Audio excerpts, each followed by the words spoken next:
예수를 시험하여 이르되 선생님 내가 무엇을 하여야 영생을 얻으리이까? 예수께서 이르시되 율법에 무엇이라 기록되었으며 내가 어떻게 읽느냐? 대답하여 이르되 내 마음을 다하여 목숨을 다하며 힘을 다하며 뜻을 다하여 주 너희 하나님을 사랑하고 또한 내 이웃을 내 자신같이 사랑하라 하였나이다. 예수께서 이르시되 내 대답이 옳도다. 이를 행하라. 그러면 살리라 하시니 그 사람이 자기를 옳게 보이려고 예수께 여짜오되 그러면 내 이웃이 누구니이까? 예수께서 대답하여 이르시되 어떤 사람이 예루살렘에서 여리고로 내려가다가 강도를 만나매 강도들이 그 옷을 벗기고 때려 거의 죽은 것을 버리고 갔더라.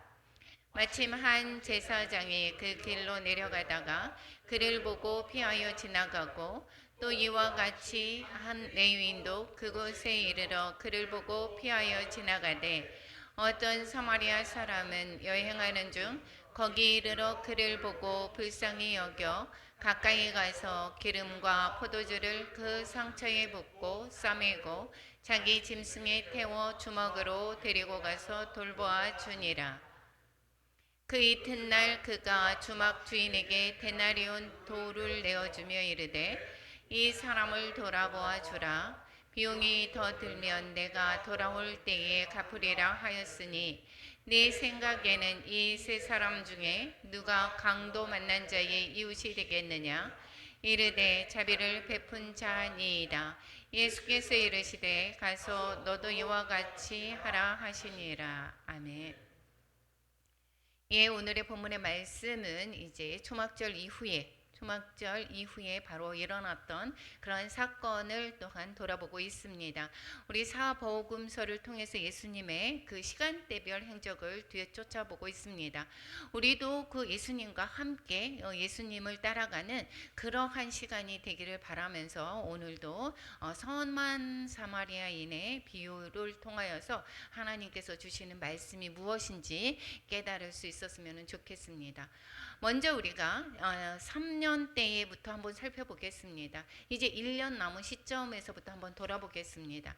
1년 남은 시점에 그때의 유월절 즈음에서는 갈릴리에 계셨다라고 읽겠습니다. 갈릴리에 거기에 계셨고 그 사이에 벳세다 거기에 오병이어의 기적을 일으켰던 그 사건이 세 번째 이제 첫 번째의 사역이 바로 오병이어의 기적이다라고 읽겠습니다. 그 이후에는 예수님께서 이제는 이방 땅을 돌아가면서 이제 제자 교육에 집중하는 모습을 볼 수가 있습니다. 그 이후에 이제 예수님께서 그 빨간색의 그 외곽 지역을 돌았던 그러한 방향대로 예수님이 외곽을 도십니다. 그리고 나서 이제 오병이어의 기적을 일으켰던 것과 같이 칠병이어의 기적을 이제 이방 땅에서 해가게 되죠. 데가볼레 지역에서 이제 거기에서 행하게 됩니다. 그리고 나서는 이제 어디입니까? 이제 변화산에 올라가셨다가 다시 내려오셔서 그리고 나서 이제 예루살렘으로 향하는 것입니다. 예루살렘으로 향했었을 때의 그 시간대는 그 명절 초막절쯤이다라고 읽겠습니다. 초막절은 7번째 달이고 우리나라의 그러한 달력으로 따진다면 한 10월경이다라고 얘기했습니다. 초막절의 중간에 이제 도착을 하셔서 거기에서 많은 사람들을 또한 말씀으로 가르치기도 하고 그 예루살렘의 초막절에 죽은 인생을 살리시는 그러한 이 말씀들을 또한 전할 뿐만 아니라 물의 형사, 불의 행사를 보면서 목마른 자들은 다 내게로 오라라고 하는 것과 세상에 빛이 되신다라는 말씀을 하셨습니다. 오는 길에 초막절로 오는 길에 나병 환자를 고치는 일과 사마리아인들의 그 냉대가 있었던 것과 70인의 전도단을 편성했었던 일들을 우리는 기억할 것입니다. 그리고 나서 이제 세상의 빛이다라고 하는 말씀을 이제 실전에서 보여주게 되는 것이 날 때부터 맹인된 자를 고치게 되심으로 말미암아 세상의 빛 되시는 예수님을 또한 나타내고 계십니다. 그리고 이제 예수님이 가르치시기를 하시는데 양의 비유를 통해서 또한 선한 목자의 비유를 통해서 나는 양의 문이다. 그리고 나는 선한 목자다라고 하면서 자신의 정체성을 설명하시는 것을 볼 수가 있게 됩니다.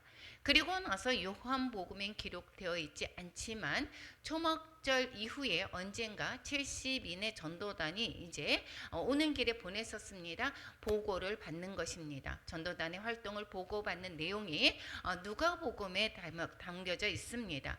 그리고 나서 이제 한 오늘 말씀 영생에 관한 질문을 하는 선한 사마리아인의 그러한 과의 대담을 통하여서 얘기를 하시는 내용, 그리고 누가 이웃인지를 가르쳐주는 내용, 이것이 바로 오늘의 말씀이고, 또 마리아와 마르다의 신앙에 관해서 우리가 보고 오늘 말씀을 통해서 가르쳐주고 있습니다. 요한복음에는 7가지의 자기 정체성을 설명하고 있다라고 말씀을 드렸습니다. 세상에 생명의 떡이고 세상의 빛이고, 그 다음에 양의 문이다, 선한 목자다가 지난번에 우리가 다루어 보았습니다.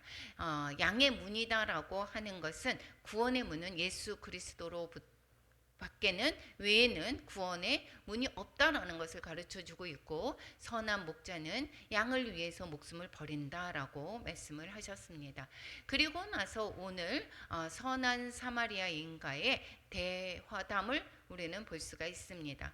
그 먼저 70인이 돌아왔습니다. 70인이 돌아오면서 기뻐하면서 귀신들도 주의 이름이면 귀신들도 우리에게 항복한다라고 말씀을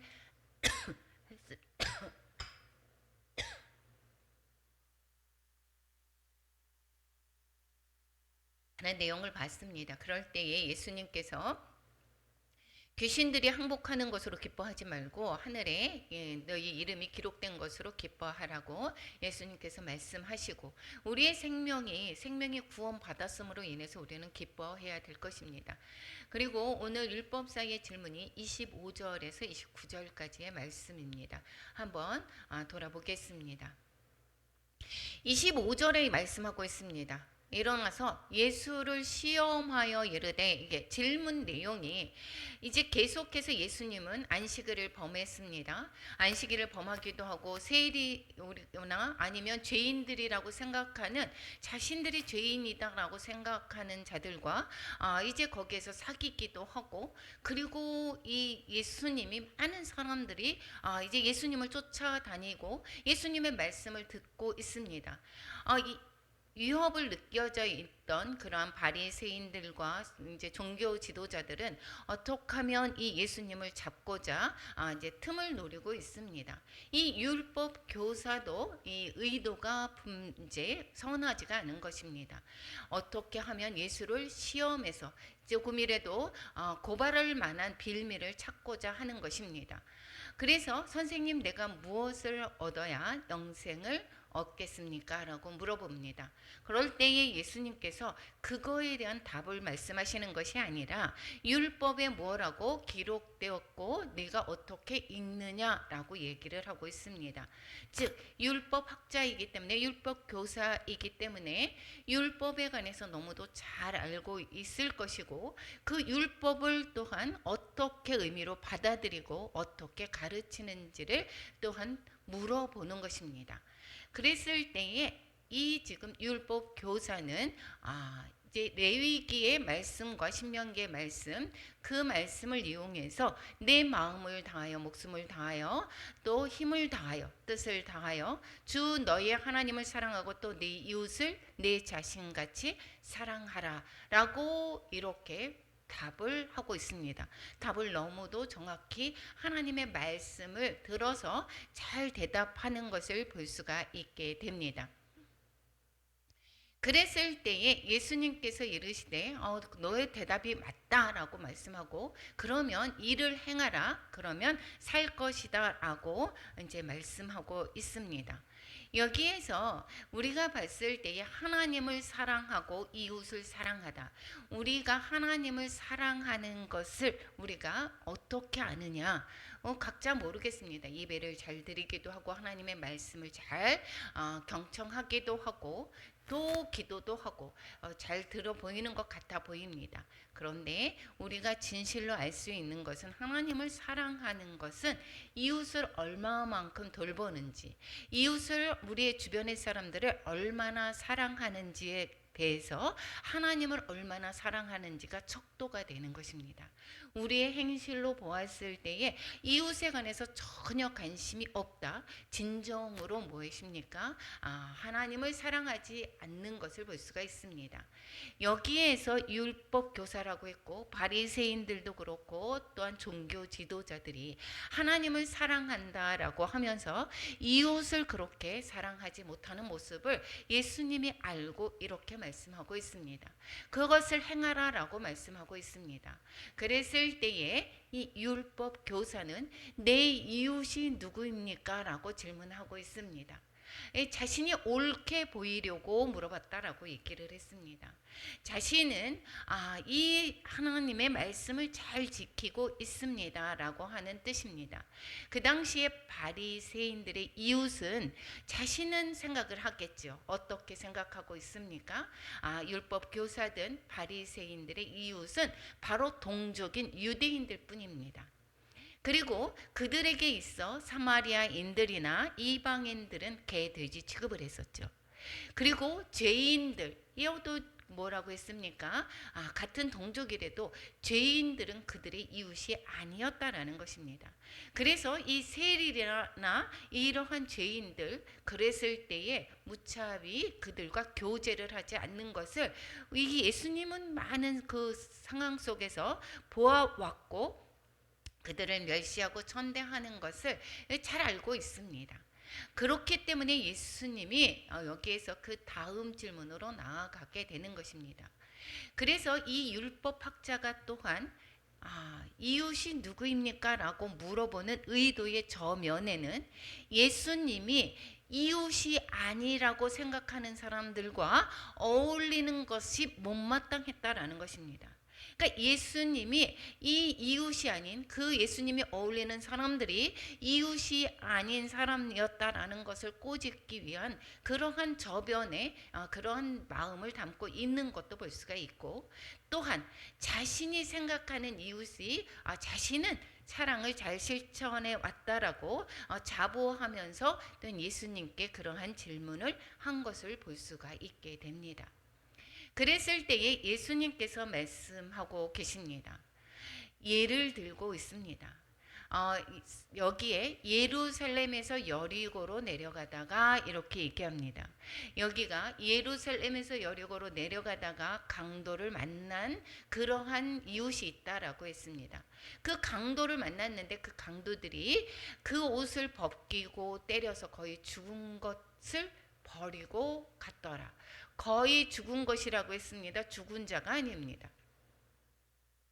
그래서 그 사람을 버리고 갔는데 여기에서 이제 먼저 한번 그 지역의 우리가 상황을 한번 살펴보겠습니다. 여리고는 해발에서 이 지평선에 보다 더 밑으로 내려가 있는 그러한 해발 마이너스 250m이고 이 예루살렘은 고도가 지평면에서 거기에서 해발 762m입니다. 그렇기 때문에 1000고지가 넘는 것입니다. 우리가 따지면 예루살렘에서 여리고로 가려면 경사가 우리가 산에 1000고지를 넘어가는 거 산에 되게 힘들지 않습니까?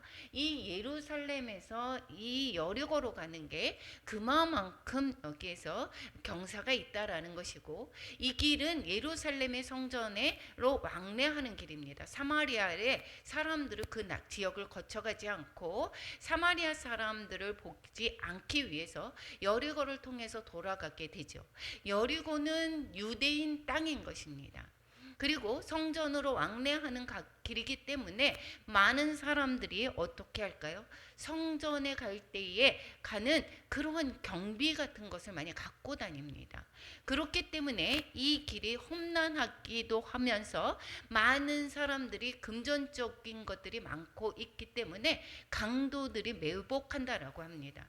그래서 이 바위가 많은 유대 광야를 지나는데 강도들이 바위 뒤에서 매복했다가 여행자들을 강탈하곤 했다라는 것입니다.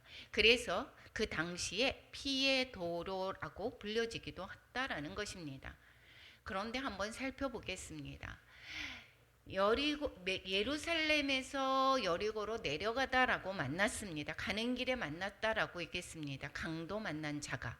이 사람은 그러면 유대인 땅에서 있는 사람이기 때문에 유대인의 거기에서도 유대인 땅에 거기에 있는 도둑도 누구겠습니까? 유대인일 확률이 되게 많습니다. 뿐만 아니라 거기에 길의 도로는 유대인들이 다니는 길이기 때문에 강도 만난 자도 유대인일 확률이 많다라는 것입니다. 그리고 유대인의 땅이고 유대인의 또 강도도 유대인일 확률이 많고 또 어떻게 강도 만난 사람 피해자도 유대인이라고 볼 수가 있다라는 것입니다. 그랬을 때에 이제 그 길을 누가 걸어갔느냐? 제사장이 가고 또한 레위인도 그곳을 지나쳐 갔다라는 것입니다. 그 길로 내려가다가 그곳에 이르러라고 하는 것으로 보았을 때에 성전에서 또한 이를 보시고 거기가 집일 확률이 많겠죠. 그 동네가. 그리 내려가사가 그를 보았습니다. 그런데 제사장도 피하여 지나가고 또한 레위인도 피하여 지나가되 이렇게 말하고 있습니다.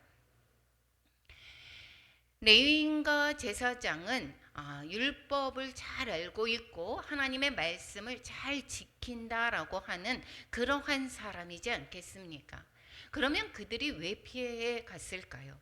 왜 피해 갔을까요? 그들은 시체를 만지면 7일간 부정하다라고 하는 민수기의 말씀을 떠올렸을 것입니다.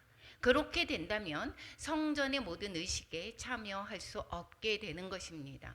그리고 여기에서 이것을 자신의 성전에서 임무에 장애가 될 것을 염려해서 부정한 것을 피해 가는 것이고, 그리고 이들은 자신을 부정한 것들로부터 지켜야 할 의무가 있다라는 것입니다. 즉 이 사람들은 생명보다 율법을 더 중요시 한 모습을 볼 수가 있습니다. 이렇게 비유로 들어서 주님께서 말씀하셨을 때 무엇을 떠올리게 됩니까? 그 전에 안식일에 나면서부터 맹인됐던 자들을 고치고 또 38년 된 병자도 2년에 그 두 번째 유월절을 맞이했을 때에 그 병자도 고친 것이 다 안식일입니다. 이 안식일에 또한 사람을 구원했다라고 하는 것을 죄인이다, 율법을 어겼다라고 하는 그들의 비판과 이러한 모든 것들을 이 지금 제사장이나 레위인의 이 지금 강도 만난 이웃을 지나치는 그러한 모습에서 어떠한지를 잘 깨달아 볼 수가 있게 됩니다. 그러니까 예수님은 진정한 안식과 진정한 그들을 위하는 사랑의 마음으로 그들을 또한 고치시고 그들에게 병에서 자유함을 주었는데, 오히려 이들은 율법을 어겼다라고 하는 것입니다. 여기에서 또 33절의 이야기를 했을 때에 여기에 불쌍히 여겼다라고 하는 것이 있습니다. 불쌍히 여겼다라고 하는 것은 스플랑크니 조마이라고 하는 내용입니다. 스플랑크니 조마이 이러한 것은 예수님께서 어떠한 때에 사용하게 되냐면 여기 고통 당하는 이들을 보실 때에 사용하는 단어입니다. 그리고 우리가 아플 때 그러면 예수님께서 우리가 아플 때 그냥 불쌍하고 측은하게 여기는 것이 아니라 우리의 아픔이 그대로 예수님께 전달되는 것입니다. 저는 이것을 생각을 할 때에 예전에 주님을 만났던 기억이 계속 떠오르고 있습니다. 예수님을 제가 진정으로 만났을 때, 하나님을 만났을 때가, 하나님을 만났을 때에 목사님이 안 계시고 애들이 정말 갈 곳이 없고 저도 갈 곳이 없을 때에 하나님께 기도했을 때에 하나님이 내 마음을 그대로 아시고 주님이 눈물을 흘리시더라고.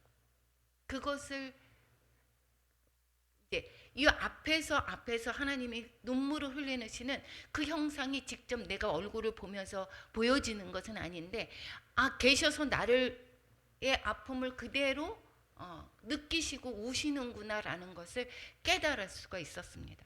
그래서 저도 그때서야 하나님의 그 마음을 내가 정말 만나게 되었던 것입니다. 뿐만 아니라 그 이후에도 제가 너무도 고통스럽고 힘들었을 때에 다른 사람을, 그 중보기도자를 통해서 내 마음이 어떠한 상황인지 시각적으로 보여줬던 것, 내 마음이 갈게갈게 찢어져서 주님께서 테이프를 붙이면서 우셨던 그러한 것을 보여주시면서 나를 위해서 기도하게 하셨던 것, 이러한 모든 것들을 저는 지나오면서 하나님을 만났을 때에 이러한 것들이 깨달아졌습니다. 예수님이 우리가 불쌍히 여긴다라고 하는 것이 바로 이것입니다. 즉 우리의 아픔이 곧 예수님의 아픔이고 우리의 고통이 곧 예수님의 고통인 것입니다. 우리가 함께 한다라고 했을 때에 내 것을 안다라는 것에서 그치는 것이 아닙니다. 그 마음을 그대로 아시고 내 고통을 아시고 그 고통을 주님이 어떻게 해요? 이기게 하시는 것이 바로 주님이 우리를 불쌍히 여기시는 그러한 모습인 것이고, 이 사마리아인이 내장이 끊어지는 아픔을 느꼈다. 즉 그 사람의 어떻게 해요? 사마리아 사람이 그 사람을 또한 강도 만난 자를 보았을 때 그러한 마음이 들었다라는 것입니다. 근데 요 말씀을 지나치고 그 내용을 이야기했는데, 강도 만난 자를 본 사마리아인의 태도는 어떻게 했는가? 레위인과 그 다음에 어떻게 해요?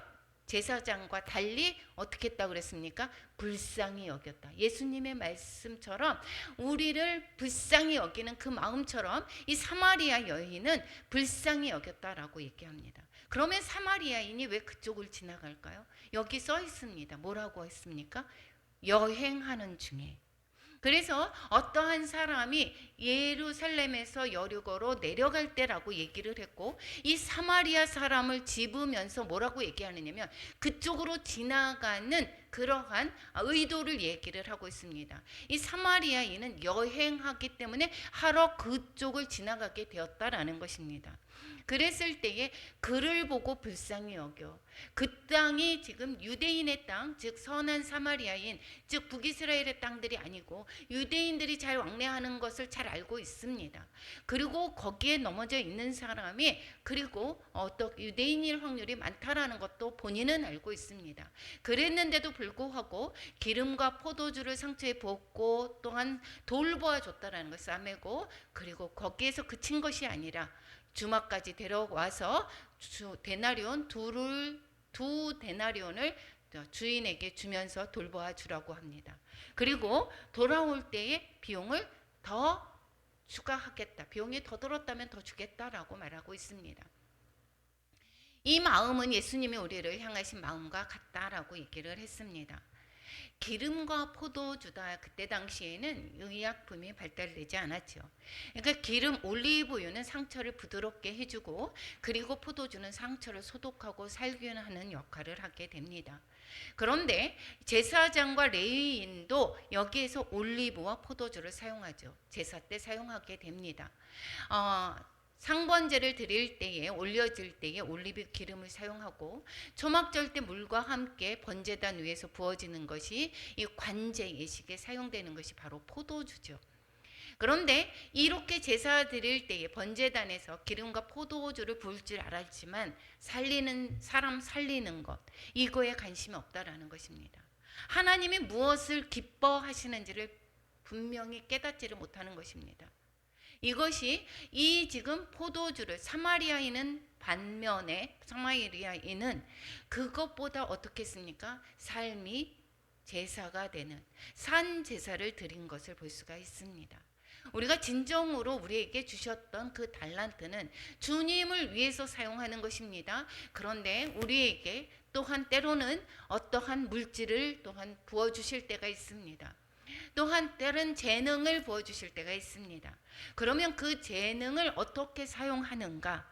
이것이 오늘 또한 우리에게 가르쳐 주는 것입니다. 우리에게 물질이 들어와져 있습니다. 그럴 때에 나를 위해서, 하나님의 나라를 위해서 나는 써, 그래서 헌금을 많이 한다라고 하지만 때로는 이웃을 돌보는 일에, 또한 전도하는 일에 전혀 관심이 없다라고 한다면 이 지금 레위인과 또한 제사장과 또한 다를 바 없는 것입니다.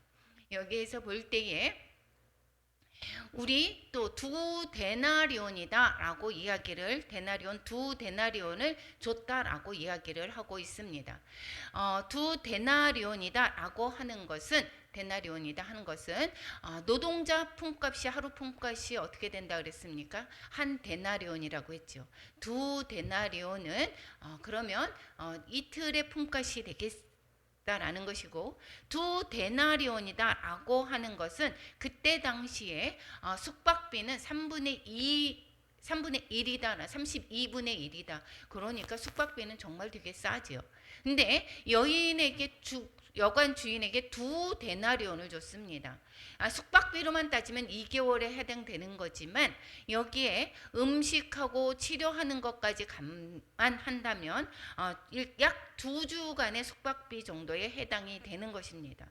그래서 이 여관 주인에게 두 데나리온을 줬다라고 하는 것은 이 정말 아무도 모르는, 나하고 관심이 없는 그 이웃에게, 그 사람에게 두 데나리온을 줬다라고 하는 것은 정말 많은 것을 주었고, 그뿐만 아니라 다음에 또 와서 비용이 더 들었으면 주겠다라고 이야기를 하고 있습니다.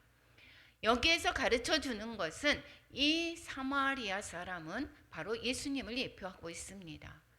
우리가 예수님은 우리를 죽게 된 자를 그냥 버려두는 것이 아니라, 그런 것이 아니라 우리를 구해주는 것, 죽게 된 우리를 구해준 것이 바로 예수님이시고, 그리고 무엇입니까? 나 자신을 구해줬다라는 것을 가르쳐 주고 있습니다. 우리가 강도 만난 자와 같습니다. 그런데 바로 예수님이 나 자신이란을 살려줬다라는 것이고, 그리고 우리가, 예수님은 우리를 불쌍히 여기시고 우리의 상처를 어루만지면서 싸매 주시고, 그리고 치료하는데 모든 비용을 갚아 주셨다라는 것입니다. 그것이 바로 십자가상에서 우리의 죄값을 모두 치루어 주셨다라는 것을 이야기하고 있습니다. 그랬을 때에 여기 예를 들어서 비유로 말씀했을 때에 누가 이웃이냐라고 말하고 있습니다. 예수님이 이 이웃에 죽어가는 그러한 병든 자를 고치고, 또 안식일이라고 너희들이 죄를 범했다라고 하는 그러한 모든 것들이, 죽어가는 영혼들을 살리는 것, 이것이 바로 이웃이 하는 일들이다라는 것을 가르쳐주고 있는 것을 볼 수가 있습니다. 여기에서 이 율법 교사에게 뭐라고 보고 있습니다. 누가 강도 만난 자의 이웃이 되겠느냐. 사마리아인이라고 하고 싶지만 그렇게 얘기를 않고 자비를 베푼 자다라고 말하고 있습니다. 그럴 때 너도 이와 같이 하라라고 답변하십니다. 내가 인정하고 싶은 사람만 내 이웃이 아닙니다. 우리 교인만 이웃이 아닙니다. 그리고 나의 생각에 저기 지금 다른 나라 사람, 내가 지금 옆에 사람도 돌보지를 못하는데 하물며 지금 펀잡주의 사람들에게 내가 무엇을 갖다가 해주겠는가 라고 생각할 수가 있습니다. 내가 대하고 싶은 사람들만이 나의 이웃이 아닙니다. 내 주위에 나의 도움이 필요로 하는 자, 그 자가 바로 나의 이웃이다라는 것입니다. 하나님이 내 주변에 보내줬다, 내 도움을 필요로 하는 그 누군가가 있다라고 생각하십니까? 그때 하나님께서 나에게 보내주신 내 이웃이다라고 하는 것을 깨달으시기 바랍니다. 이것을 알 때에 현재 내가 이웃에게 오늘 사마리아인처럼, 사마리아 사람처럼 관심과 사랑을 베풀어주며 선을 행해야 된다라는 것을 또한 가르쳐 주고 있습니다. 그래서 우리가 생각하는 다른 사람의 그 모든 일들이 우리가 눈여겨볼 필요가 있는 것입니다. 저 사람은 나하고 상관이 없는 사람이야 라고 생각하며 그냥 지나쳤던 그러한 모습이 있었습니까? 저 사람은 나하고 맞지가 않아 라고 해서 외면했던 것이 있습니까? 그렇지 않다라고 주님은 오늘 말씀하고 있는 것입니다. 우리는 생명을 얻은 사람들입니다.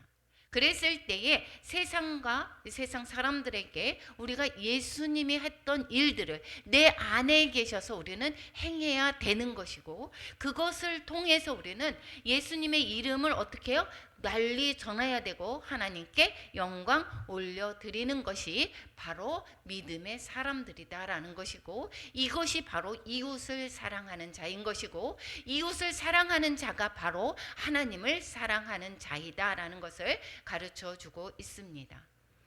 이제 그 다음에 38절에서 42절까지는 마르다와 마리아 이야기가 이제 기록되어져 있습니다. 마리아와 마르다의 이 사는 곳은 베단이라는 동네입니다. 베단이라고 하는 동네는 여리고 쪽에서 약 3km 정도에 있습니다. 그리고 그 동네에 뿐만 아니라 예루살렘에서 가까이에 있는 근방인 것입니다. 그래서 이 예수님께서 어떻게 됐을 때 예루살렘에 있을 때에 가까운 곳에, 즉 베다니 또 왔다 갔다 벳바게 이렇게 통로로 왔다 갔다 하신 것을 우리는 알 수가 있습니다. 그리고 그들이 길 갈 때에 예수께서 한 마을에 들어가셨다라고 하는 것이 바로 베단이라는 동네인 것이고, 그 집에는 마르다가 이제 자기 집으로 초대했다라고 얘기를 하고 있습니다. 이 마리아라고 하는 마르다는 마리아가 형제가 어떻게 있습니까? 나사로가 오빠가 있고 마리아가 마르다 동생인 것입니다. 이 3남매의 집안은 유대 지역에서 사역하신 그 초창기 때서부터 알았던 것으로 볼 수가 있게 됩니다. 이미 친근하다라는 것입니다. 오늘 대화에서도, 본문의 대화에서도 친숙한 관계에서, 그러한 사이에서의 일어나는 일들이라고 볼 수가 있게 됩니다. 그래서 이 예루살렘에 계실 때에 이 가정에서 머물렀을 것이라고 추측해 볼 수가 있는 것입니다. 여기에서 39절에서부터 그 39절에서 이야기를 했을 때에 마리아라고 하는 동생이 예수님의 말씀을 듣고 있습니다. 그런데 이 마르다는 이 예수님이 갔다라고 했을 때에 예수님 혼자 가신 것이 아니죠. 누가 가 있습니까? 예수님의 벌써 기본적으로 12제자가 있습니다. 그를 따르는 많은 사람들이 있습니다. 그럴 때마다 거기에서 식사도 하실 것이고, 또한 그 대접하는 일에 정말 많은 손이 필요했을 것입니다. 뿐만 아니라 같이 다니는 여자들도 있어서 한번 도와줄 수도 있겠죠. 그런데 이 마르다가 그 일을 담당했다라는 것입니다. 준비하는 일이 정말 많았고 마음이 분주했다라고 하는 것입니다. 그런데 이 마리아가 같은 여자이면서 여기에서 나를 도와주면 좋은데 나 혼자서 내버려 두고 예수님의 말씀을 듣는 일에 몰두하고 있는 것을 여기에서 예수님께 불평하고 있습니다. 그랬을 때에 예수님께서 말씀하고 있습니다. 마르다야, 어떻게 뭐라고 얘기합니까? 많은 일로 내가 염려하고 근심하나 몇 가지만 하든지 혹은 한 가지만이라도 족하다라고 오히려 마리아를 또한 다그치는 것이 아니라 마르다에게 이야기를 하는 것을 볼 수가 있게 됩니다. 말씀을 듣는 것도 중요합니다. 물론 말이다가 잘못한 것은 아니죠. 섬기는 일도 정말 중요합니다. 그리고 주님 안에서 이루어지는 것, 주님을 접대하는 것, 이러한 모든 것들이 다 중요합니다. 그런데 우리가 여기에서 가르쳐 주는 것은 이 섬기는 일에 소홀해라 라고 하는 것이 아닙니다. 섬기는 일에 감사와 기쁨이 없다는 것이 문제라는 것입니다. 우리가 때로는 주님의 일을 한다라고 하면서 불평과 불만으로 한다라고 하면 이것은 바로 주님을 기쁘게 하는 일이 아닌 것이다라는 것이고, 우리가 예배를 드리러 오는 마음의 자세 또한 하나님을 또한 기쁨으로 섬기지 않는다라고 한다면은 억지로 하는 마음이라고 하면 이것은 하나님이 기쁘게 받아주시는 것이 아니다라는 것입니다. 우리가 주님을 대접하는 일로 인해서 불평이 나오고 원망이 나온다면, 즉 염려와 근심이 있다라고 하면 바른 섬김이 아니다라는 것을 볼 수가 있게 되는 것입니다. 그리고 우리가 또한 마르다는 그의 생각을 무엇이라고 했습니까? 내 생각으로 했습니다. 아마 이것이 한두 번 예수님이 거기에서 머물렀던 것이 아닌 것을 우리는 알 수가 있게 되겠죠. 그럴 때마다 마르다는 여기에서 많은 것으로 섬겼을 것입니다. 때로는 많은 사람들이 정말 음식이 맛있다고 칭찬했을 수도 있고, 그리고 이 섬기는 것에 대해서 마르다를 더욱더 과대하게 더욱더 칭찬을 받았을 수도 있습니다. 그런데 거기에서 오는 것으로 인해서 더 많은 것으로 더 많이 대접하고자 하는 그러한 마음이 있었을 수도 있습니다. 그런데 주님이 원하시는 것이 무엇이냐 이것입니다. 주님이 무엇을 온전히 원하시느냐라는 것입니다. 우리가 생각에 나가 이렇게 하는데 이것이 주님이 원하시는 거야 라는 것이 아니라 내 생각으로 주님의 일을 한다라고 하는 것은 아닌지를 돌아봐야 될 것입니다. 마르다는 그녀의 생각을 온전히 주님께 집중하지 못했던 것을 볼 수가 있습니다. 그러니까 주님의 뜻에 부합되는 온전한 행동을 하기 위해서는 먼저 주님에게 초점을 맞춰야 된다라는 것입니다. 이 42절에 뭐라고 얘기합니까? 몇 가지만 하든지 혹 한 가지만이라도 족하다라고 얘기합니다. 그러니까 이 지금 마르다는 많은 음식들로 분주했었을 것이다 라는 것을 볼 수가 있는 것이고, 그 많은 것을 주님께서 원하신다라기보다는 하나님의 말씀에 초점을 맞추고 하나님의 기뻐하시는 것이 무엇인지를 더 분별하기를 보았던 것을 또한 주님은 원하셨던 것을 볼 수가 있게 됩니다. 우리가 그러한 모습은 아닌가요?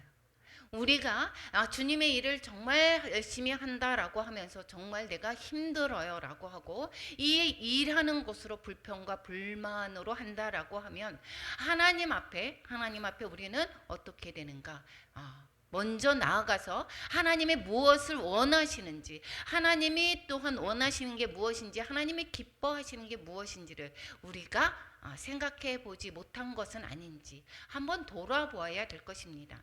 내가 내 생각과 내 뜻대로 일하느냐고 하나님의 또한 말씀 듣기를 게을리한다라고 하면 이것은 오히려 하나님을 기쁘게 하는 것이 아니라 내 생각대로 하나님을 섬기는 것이 된다라는 것을 볼 수가 있게 됩니다.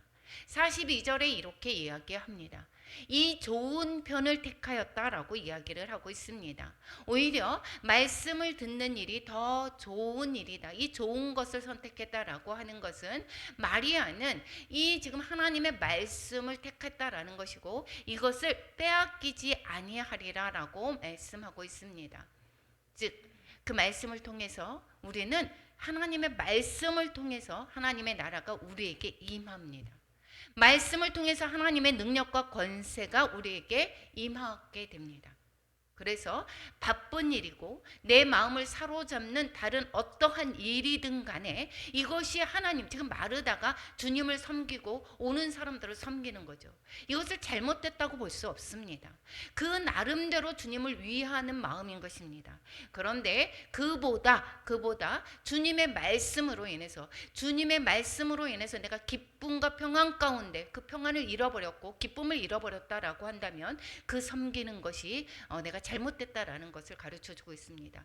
그래서 어떠한 일이든 간에 그 일로 인해서 말씀을 듣고 묵상하는 일을 빼앗긴다면 잘못됐다라는 것을 가르쳐 주고 있습니다. 선우가 바뀌었다라는 것입니다. 우리는 어떻게 합니까? 내 생각대로 움직입니다. 내 생각이 먼저 앞서서 그렇게 하게 된다면 하나님의 생각보다 내 생각으로 내가 활동하게 되는 것입니다. 내가 무엇으로 채워져 있는가? 하나님의 말씀으로 채워져 있는가? 내가 마음으로 어떻게 해요? 내가 내 마음으로 말씀이 충만하게 되어져 있다라고 한다면 우리는 반드시 주님이 원하시는 그런 합당한 일들을 행동으로 옮기게 될 것입니다. 행동하는 믿음도 좋지만 우리가 말씀이 우선이 되는 행동이 바로 주님께서 주님의 마음을 기쁘게 하는 온전한 행동이 될 수 있음을 가르쳐 주고 있습니다. 우리는 그래서 하나님의 말씀에 귀 기울여야 되는 것입니다. 내가 바빠서 할 수가 없어요. 우리가 말씀을 읽기를 하는데 보통 나는 바빠서 그렇게 돼요. 세상 일로 바쁘고 내가 하나님의 그런데도 하나님의 일로 바쁜데 어떻게 그것을 할 수가 있겠습니까? 라고 하지만 우리는 먼저 무엇입니까? 이것을 빼앗기지 말라라고 얘기합니다. 하나님의 말씀을 듣고 항상 말씀에 항상 귀 기울이고 내 내면을 말씀으로 충만케 채워나감으로 말미암아 하나님의 원하시는 것이 무엇인지를 하나님이 원하는 것이 바로 내가 할 때 그때에 내가 평안과 기쁨 가운데서 하나님의 온전히 원하시는 것을 할 수가 있다라는 것입니다. 때로는 하나님이 원하시는 것이지라고 내 생각으로 열심히 행동을 하지만 하나님께서 원하시지 않는 것일 수도 있다라는 것을 우리는 또한 돌아보아야 될 것입니다. 우리가 오늘 말씀을 통해서 우리에게 주시는 것은 바로 무엇입니까? 내 생각대로가 아니라 하나님의 말씀대로 우리는 행동해야 되는 것이고 하나님의 말씀대로 우리를 이웃을 내 몸과 같이 사랑해야 된다라는 것이고 내 이웃은 내가 생각하는 그 이웃이 아니라 하나님께서 보내주신 힘겹고 어려운 그 주변의 많은 사람들이 바로 다 내 이웃이다라는 것을 가르쳐 주고 있습니다. 오늘 말씀은 초막절 지난 즈음의 일들입니다. 70인 전도단의 보고를 받았을 것이고 선한 사마리아인의 보고를 통해서 우리에게 이웃이 누구인지 이웃을 어떻게 대해야 하는지를 가르쳐 주시고 있고 마리아와 마르다를 통해서 주님이 원하시는 것이 무엇인지 하나님의 원하시는 것은 바로 말씀을 듣고 말씀 따라서 우리가